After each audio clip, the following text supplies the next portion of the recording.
मेरे प्यारे विद्यार्थियों, जैसा कि आप जानते हैं देश में 18वीं लोकसभा के चुनाव परिणाम आ चुके हैं, सरकारों का गठन हो चुका है। लेकिन बड़ा प्रश्न यह है कि मंत्री परिषद, मंत्रिमंडल और किचन कैबिनेट क्या होती है। जैसा कि आप जानते हैं अभी हाल ही में 18वीं लोकसभा के चुनाव हुए, वो 7 चरणों में संपन्न हुए हैं। 1 जून को उसका लास्ट चरण हुआ, 4 जून को चुनाव परिणाम आया। और आपको मालूम है किसी भी दल को इन परिणामों में स्पष्ट बहुमत नहीं मिला है। इसका मतलब हुआ जनता ने किसी भी एक पार्टी को फुल मैंडेट नहीं दिया है, अर्थात पूर्ण बहुमत की सरकार नहीं बनी है। आपको जानना चाहिए पूर्ण बहुमत की सरकार न मिलने के चलते गठबंधन की सरकार बनना तय हो गया है। और आपने देखा अभी गठबंधन की सरकार बनी है और प्रधानमंत्री नरेंद्र मोदी जी फिर से उस सरकार का नेतृत्व कर रहे हैं। और जैसा कि आप जानते हैं जवाहरलाल नेहरू के बाद लगातार तीसरी बार प्रधानमंत्री बनने वाले नरेंद्र मोदी देश के दूसरे ऐसे प्रधानमंत्री बन गए हैं जो कि तीसरी बार बने। इनसे पूर्व में जवाहरलाल नेहरू ने लगातार 3 लोकसभा चुनावों को जीत करके इतिहास रचा और तीनों बार अपनी सरकार का नेतृत्व किया। ठीक उसी प्रकार से प्रधानमंत्री मोदी ने 2014 से 19, 2019 से 24 और अभी 2024 से अब इस सरकार का नेतृत्व कर रहे हैं। आज के वीडियो में मैं बहुत महत्वपूर्ण आपको एक ऐसी बात साझा करने वाला हूं, मंत्री परिषद, मंत्रिमंडल और किचन कैबिनेट में क्या अंतर होता है। क्योंकि अक्सर बच्चे ये कहते हुए सुने जाते हैं कि मंत्री परिषद क्या होती है, कैबिनेट क्या होती है, किचन कैबिनेट क्या होती है। इन सब पहलुओं पर चर्चा करूंगा। आप लगातार इस वीडियो बने रहेंगे। आप सभी का बहुत बहुत स्वागत, अभिनंदन आपके चहेते YouTube channel career professor Bihar sir के साथ। आप सबको प्रणाम, नमस्कार, जय हिंद। आप सभी लोग दोनों हाथ जोड़कर अपनी मां के चरणों में प्रणाम करेंगे। और जैसा कि मैंने बताया आज का मेरा विषय है मंत्री परिषद, मंत्रिमंडल और किचन कैबिनेट। आपको जानना चाहिए यहां पर देखने में, सुनने में ये तीनों ही वर्ड हमें ऐसे लगते हैं जैसे ये एक से ही वर्ड हो, लेकिन आपको समझना होगा पढ़ाई के दृष्टिकोण से भी और व्यवहारिक स्तर पर भी कि तीनों ही अलग अलग वर्ड हैं। मंत्री परिषद का मतलब होता है, साधारण शब्दों में यदि मैं कहूं तो मंत्रियों का समूह। यानी कि मंत्री परिषद में वे सभी मंत्री शामिल होंगे, प्रधानमंत्री सहित उसमें कैबिनेट मंत्री भी शामिल होंगे, उसमें राज्य मंत्री भी शामिल होंगे, उसमें उप मंत्री भी शामिल होंगे। इन सारे मंत्रियों को यदि मिला दिया जाएगा तो मंत्री परिषद बन जाएगी। और इसी मंत्री परिषद का जो छोटा रूप है उसे हम कैबिनेट या मंत्रिमंडल भी कहते हैं। ये बहुत इंपॉर्टेंट है आपके लिए। अब बड़ा प्रश्न ये है आखिर किचन कैबिनेट क्या है, तो मैं आपको थोड़ा सा पीछे लेके जाऊंगा कि मंत्री परिषद का निर्माण होता कब है और मंत्री परिषद अस्तित्व में आती कब है।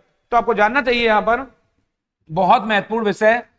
हमारे यहां पर वर्ष 1952 में ये पहली लोकसभा का चुनाव यहां पर हुआ और पहली लोकसभा हमारे यहां वर्ष 1952 में बनी। यानी कि पहली लोकसभा का नेतृत्व हमारे यहां पंडित जवाहरलाल नेहरू के द्वारा किया गया, ये आप सबको पता है यहां पर।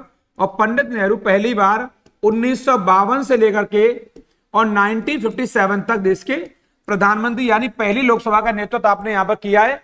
यद्यपि इससे पूर्व भी भारत जब आजाद हुआ था तो उसके बाद भारतीय सरकार का नेतृत्व पंडित जवाहरलाल नेहरू ने ही किया, लेकिन जो पहले चुनाव देश में हुए वो 1951-52 में हुए। 52 में पहली लोकसभा हमारे यहां बनी और इस लोकसभा का नेतृत्व पंडित जवाहरलाल नेहरू के द्वारा किया गया। अब पंडित नेहरू के बनने अब सरकार बनाई आपने तो मंत्री परिषद यानी कि काउंसिल ऑफ मिनिस्टर, जिसमें मैं चर्चा कर रहा हूं आपसे, जो मेरा आज विषय है। क्योंकि ज्यादातर विद्यार्थियों को नहीं मालूम है कि कैबिनेट शब्द का उल्लेख हमारे संविधान में कहीं भी नहीं हुआ है। याद देंगे जो कैबिनेट शब्द है, यद्यपि इसका कैबिनेट जो शब्द दिखाई दे रहा है आपको, इस कैबिनेट शब्द का उल्लेख हमारे संविधान में नहीं हुआ, मूल संविधान में नहीं हुआ। बाद में इस कैबिनेट शब्द को संविधान में शामिल किया गया है। मैं बताऊं आपको कैबिनेट शब्द को संविधान में शामिल कब किया गया। मूल संविधान में यानी कि 26 जनवरी 1950 को कैबिनेट शब्द का प्रयोग हमारे यहां नहीं हुआ। यद्यपि व्यवहारिक तौर पर कैबिनेट हमारे यहां बनाई गई, मंत्रिमंडल गठित किया गया। तो मैं आपको यही बताऊंगा आज आपको यहां पर कि मंत्रिमंडल का यानी कि कैबिनेट का उल्लेख नहीं हुआ, फिर भी कैबिनेट बनाई गई। आपको जानना चाहिए जो मंत्री परिषद है, यहां दिखाई दे रहा है आपको कि आखिर ये जो मंत्री परिषद है, मैं यहां बात कर रहा हूं आपसे, मंत्री परिषद है ये, इस मंत्री परिषद में कौन होता है। तो पहली बात तो मंत्री परिषद का मतलब होता है काउंसिल ऑफ मिनिस्टर्स, यानी मंत्रियों की परिषद। यानी कि मैं साधारण भाषा में कहूं तो मंत्रियों का समूह। याद आनेंगे मंत्रियों का समूह, इसी को हम लोग कहते हैं मंत्री परिषद कहते हैं, ग्रुप ऑफ सब मिनिस्टर्स यहां पर, यानी मंत्रियों के समूह को कहते हैं। इस मंत्री परिषद में कौन शामिल होता है, ये बड़ी बात यहां पर ये है, इसमें शामिल होंगे आपके प्रधानमंत्री जो इसके अध्यक्ष होते हैं यहां पर, इसके बाद इसमें कैबिनेट मंत्री होते हैं आपके इसमें, और इसके बाद इसमें आपके राज्य मंत्री होते हैं, स्टेट मिनिस्टर होते हैं आपके राज्य मंत्री, और इसके बाद इसमें उप मंत्री शामिल होते हैं आपसे। इनको अगर मिला दिया जाए, इस सब को बोलेंगे प्रधानमंत्री, कैबिनेट मंत्री, राज्य मंत्री और उप मंत्री। इन सभी के समूह को मंत्री परिषद कहते हैं। साधारण वर्णों में बताया मैंने आपको, मंत्रियों के समूह को मंत्री परिषद कहते हैं। इसके अध्यक्ष को प्रधानमंत्री कहा जाता है, यानी मंत्री परिषद का जो बॉस होता है वो प्रधानमंत्री होता है, या मंत्री परिषद का अध्यक्ष होता है, चेयरमैन होता है, वो हमेशा प्रधानमंत्री होते हैं। और प्रधानमंत्री को सपोर्ट करने के लिए कैबिनेट मंत्री बनाए जाते हैं, उसके बाद राज्य मंत्री और उप मंत्री। आपको एक बात जाननी चाहिए, आपके हमारे संविधान में प्रारंभ में मंत्री परिषद की संख्या का उल्लेख नहीं था, अर्थात मंत्री परिषद में कितने लोग होंगे इसके बारे में कहीं उल्लेख नहीं हुआ था। कितने मंत्री होंगे आपके, इनकी संख्या हमारे यहां नहीं होती थी आखिर। लेकिन हमारे यहां प्रधानमंत्री अटल बिहारी वाजपेयी, बहुत बड़ा उनका व्यक्तित्व रहा है, और प्रधानमंत्री अटल बिहारी वाजपेयी की सरकार द्वारा, अटल बिहारी वाजपेयी, ये आपको थोड़ा ध्यान देना पड़ेगा यहाँ पर, ये आपके काम की बात है। अटल बिहारी वाजपेयी की सरकार के द्वारा यहां वर्ष 2003 में 91वें, ये रहा वर्ष 2003 में 91वें संविधान संशोधन अधिनियम 91 कॉन्स्टिट्यूशनल अमेंडमेंट एक्ट 2003, मैं कह सकता हूं आपके कि वर्ष 2003 में ये रहा 91वें संविधान संशोधन अधिनियम, पुनः दोहरा रहा हूं, 91 कॉन्स्टिट्यूशनल अमेंडमेंट एक्ट के द्वारा मंत्री परिषद के जो आकार को, यानी कि जो मंत्रिपरिषद का आकार रहेगा या मंत्रियों की संख्या रहेगी, वो लोकसभा की सीटों के 15% हो सकती है, यानी कि 15% से ज्यादा नहीं होगी। यानी मैं कह सकता हूं आपके कि जो मंत्री परिषद का आकार है, उस मंत्री परिषद के आकार को प्रधानमंत्री अटल बिहारी वाजपेयी के शासनकाल में 15% कर दिया गया। यानी कि अगर मैं कह दूं आपके कि अगर लोकसभा में वर्तमान में 550 सीटें हैं, तो इन मंत्रियों की संख्या हमारे यहाँ कितनी हो सकती है, लगभग 81-82 मंत्री हमारे यहाँ बन सकते हैं। यानी कि अधिक जो हमारे मंत्रियों की संख्या, प्रधानमंत्री सहित जो मंत्रियों की संख्या है वो 81 या 82 हो सकती है। और जैसा कि आप जानते हैं, अभी 18वीं लोकसभा का जो चुनाव हुआ है, उस लोकसभा के बाद में जो हमारे मंत्रिपरिषद बनी है, नरेंद्र मोदी जी ने उसका नेतृत्व किया है प्रधानमंत्री के तौर पर। रक्षा मंत्री राजनाथ सिंह हैं, गृह मंत्री अमित शाह जी हैं, आपके उसमें जो लगभग पुराना मंत्रिमंडल है, निर्मला सीतारमण आपके वित्त मंत्री हैं, विदेश मंत्री एस जयशंकर जी है, लगभग वही सरकार। लेकिन स्वास्थ्य मंत्री शिवराज सिंह चौहान बनाए गए हैं। उसमें आपके जो एक बड़ा मंत्रालय, ऊर्जा मंत्रालय, शहरी विकास मंत्रालय, वो खट्टर जी को दिया गया आपके। ये मुख्यमंत्री वो रहे हैं जिन्हें खुश करने के लिए, एक प्रकार से आपके संतुलन बनाने के लिए इन मुख्यमंत्रियों को केंद्र में लाया गया है।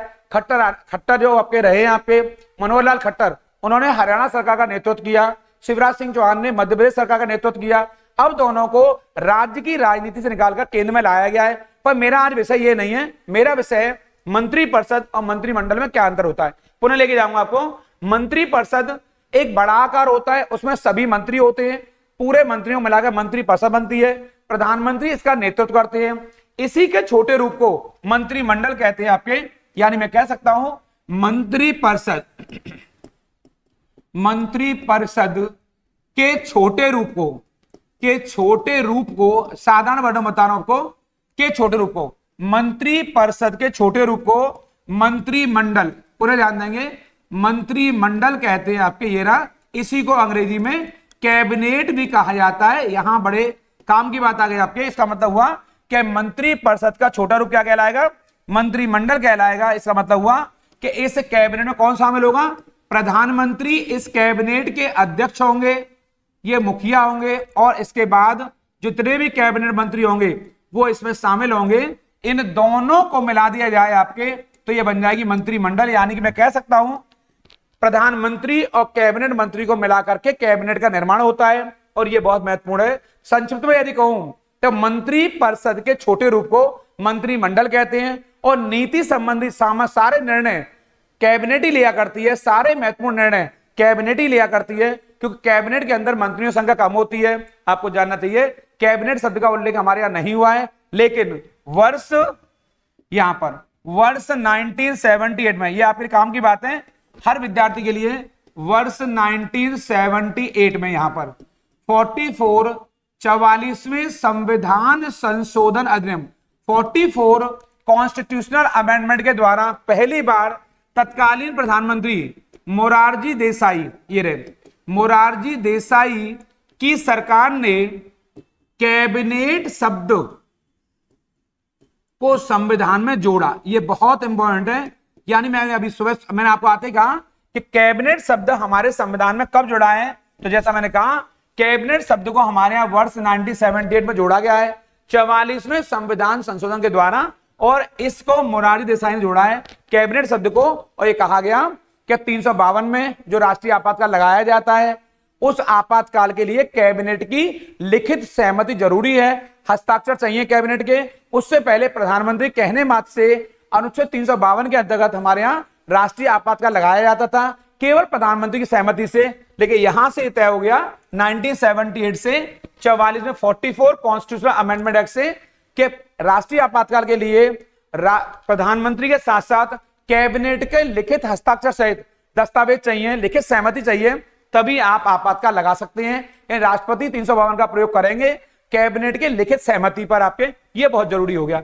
अब मैं आपको बताऊंगा कि किचन कैबिनेट क्या होती है। किचन कैबिनेट क्या होती है, बहुत संक्षिप्त में किचन कैबिनेट क्या होती है, तो मैं कह सकता हूं जैसे मैंने कहा मंत्री परिषद के छोटे रूप को कैबिनेट कहते हैं, ऐसे ही कैबिनेट के छोटे रूप को किचन कैबिनेट कहते हैं। हमारे यहाँ किचन कैबिनेट का संविधान में कहीं उल्लेख नहीं हुआ है, लेकिन बोलचाल की अमेरिकी भाषा में किचन कैबिनेट शब्द का प्रयोग होता रहा है। यहां पर माना जाए तो विश्वसनीय मित्रों और सहयोगियों के किस समूह को संदर्भित करता है, यानी मैं कह सकता हूं जो किचन कैबिनेट वर्ड है वो विश्वसनीय मित्रों और सहयोगियों के किस समूह को संदर्भित करता है। विशेष रूप से राष्ट्रपति या राष्ट्रपति पद के उम्मीदवार के निकटतम औपचारिक सलाहकारों के संदर्भ में अमेरिका में इसका प्रयोग हुआ।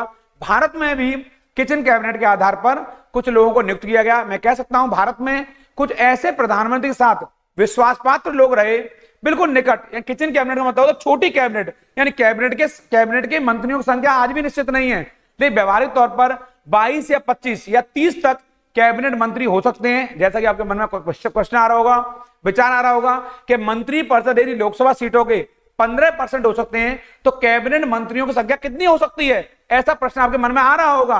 तो आपको जानना चाहिए कैबिनेट मंत्रियों की संख्या आज भी निश्चित नहीं है। कैबिनेट मंत्री का जो आकार है, कैबिनेट का जो आकार है, वो हमारे यहां व्यवहारिक तौर पर ऐसा माना जाता है 20, 22, 25 या 30 मंत्रियों का हो सकता है, या उससे अधिक भी। प्रधानमंत्री के ऊपर निर्भर करता है कि वो अपने कैबिनेट में किन किन लोगों को शामिल करेंगे। आपको यह जानना चाहिए जो किचन कैबिनेट है इसका उल्लेख भी संविधान में नहीं हुआ है। कैबिनेट के छोटे रूप को किचन कैबिनेट कहते हैं। ये प्रधानमंत्री या राष्ट्रपति के बहुत विश्वास पात्र होते हैं। संसदीय शासन व्यवस्था में हमारे यहाँ प्रधानमंत्री के अति विश्वसनीय मित्रों सहयोगियों को जो साथ रखा जाता है उसे किचन कैबिनेट कहा जाता है। इनकी संख्या 3 या 4 या 5 भी हो सकती है प्रधानमंत्री सहित। और किचन कैबिनेट का मतलब ही होता है सभी महत्वपूर्ण निर्णय उन्हीं के द्वारा लिए जाते हैं। अगर मैं आज की भाषा में कहूं तो प्रधानमंत्री सहित गृह मंत्री, रक्षा मंत्री, वित्त मंत्री और विदेश मंत्री, और मैं कह दूंगा कानून मंत्री और या रेल मंत्री, इन 2-3-4 लोगों मिला दिया जाए तो उसे मैं किचन कैबिनेट कह सकता हूं। कैबिनेट के छोटे रूप को किचन कैबिनेट कहा जाता है और किचन कैबिनेट का संविधान में कहीं भी उल्लेख नहीं हुआ है। इसका उल्लेख जो हुआ है वो अमेरिका में हुआ है। अमेरिकी भाषा का एक शब्द है और वहां पर विश्वसनीय मित्रों और सहयोगी मित्रों के लिए किचन कैबिनेट शब्द का प्रयोग हुआ है। उम्मीद करता हूं ये वीडियो आपको समझ में आया होगा। मुझे पूरा भरोसा है मंत्री परिषद, मंत्रिमंडल और किचन कैबिनेट, मैं पुनः दोहरा देता हूं, मंत्री परिषद मंत्रियों का एक बड़ा समूह होता है। मंत्री परिषद में सभी मंत्री शामिल होते हैं, उसके हेड को प्रधानमंत्री कहते हैं। मंत्री परिषद के छोटे रूप को कैबिनेट कहते हैं। कैबिनेट को हिंदी में मंत्रिमंडल कहते हैं। उसमें प्रधानमंत्री और कैबिनेट मंत्री शामिल होते हैं और कैबिनेट के छोटे रूप को किचन कैबिनेट कहते हैं। और किचन कैबिनेट का संविधान में कहीं उल्लेख नहीं है। किचन कैबिनेट में मंत्रियों की संख्या 4 या 5 तक हो सकती है। ये बहुत विश्वास पात्र और सहयोगी व्यक्ति होते हैं जिन पर प्रधानमंत्री या राष्ट्रपति आंख मूंद कर भरोसा करते हैं। ये बहुत महत्वपूर्ण चर्चा रही है। मुझे पूरा उम्मीद है ये आपको समझ में आया होगा। इस वीडियो को लाइक करना बिल्कुल नहीं भूलेंगे और अपने मित्रों तक इसको शेयर करिए ताकि लोगों को जानकारी मिल सके ये क्या चीज होती है। और अभी तक चैनल को सब्सक्राइब नहीं किया है, तेजी से सब्सक्राइब करिए आपके, क्योंकि ऐसे बहुत महत्वपूर्ण विषयों पर मैं आपके लिए आगे चर्चा करता रहूंगा। अभी आगे पुलिस की भर्ती और कई सारे एसएससी के एग्जाम, सीजीएल के एग्जाम, अभी पीसीएस का एग्जाम मुंह बाएं खड़ा हुआ है। बहुत महत्वपूर्ण विषयों पर मैं चर्चा करने वाला हूं। उन लोगों का जरूर ख्याल रखिए जो आपका ख्याल रखते हैं। प्रणाम, नमस्कार।